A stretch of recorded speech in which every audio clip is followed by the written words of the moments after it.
মুহাম্মদুর রাসূলুল্লাহ সাল্লাল্লাহু আলাইহি ওয়াসাল্লাম রাষ্ট্রীয় দায়িত্ব পালন করে নানান ধরনের কাজকর্ম করে ক্লান্ত মাখা শরীর নিয়ে তিনি যখন ঘরে ফিরতেন, অনেক দিন দেখতেন হযরতে মা আয়েশার রান্না হতে দেরি আছে, রান্না শেষ হয় নাই।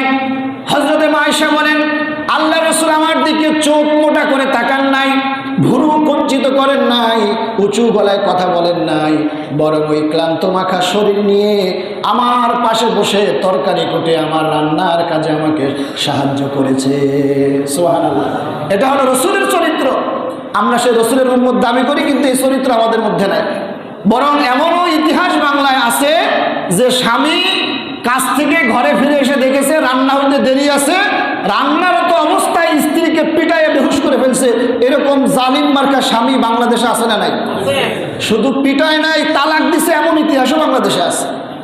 আস্তাগফিরুল্লাহিল আযীম।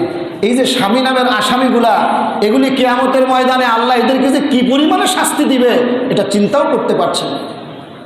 আপনি একটা দিন রান্না করেন তো কেমন লাগে। আরেকটা বাস্তবতা আমাদের সামনে আছে, স্বামী স্ত্রী দুইজনই চাকরি করেন, সারাদিন পরে দুইজন বাড়িতে ফিরেছেন, বাসায় এসেছেন, এসে স্বামী কিন্তু ঠিকই তার কাপড়টা ছেড়ে হাত মুখ ধুয়ে ফ্রেশ হয়ে ঠিকই তিনি পা দুটো টান টান করে দিয়ে স্ত্রীকে অর্ডার করতেছেন, আমাকে এক গ্লাস পানি দাও, এক গ্লাস শরবত দাও, অথবা এক কাপ চা বানিয়ে দাও।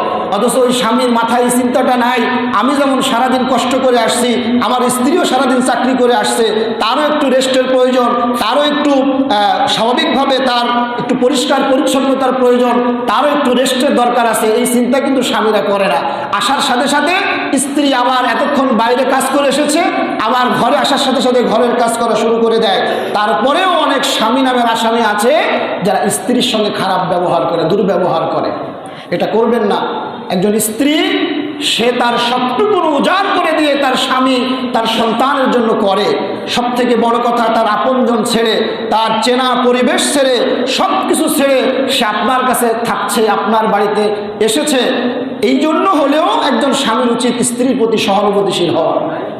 প্রিয় উপস্থিতি, তাহলে আমাদের ব্যবহারিক জীবনের ক্ষেত্রে, পারিবারিক কাজে আমাদেরকে উচিত স্ত্রীদেরকে সহযোগিতা করা। আমি ছোট্ট একটা উদাহরণ দিই। মনে করি আমরা পরিবারে 5 জন সদস্য আছেন। এই 5 জন সদস্য যখন 3 বেলা খানা খান, আপনারা খানা খাওয়ার পরে 5 জনের 5টা প্লেট, স্ত্রী সহ যদি 6 জন হয় 6টা প্লেট, এরপরে আনুষঙ্গিক থালা বাসন, এগুলি কিন্তু সর্বশেষ ওই স্ত্রীকেই ধুতে হয়। স্ত্রী যদি অসুস্থ হয় তারপর ওই কাজগুলো তারই করা লাগে। কিন্তু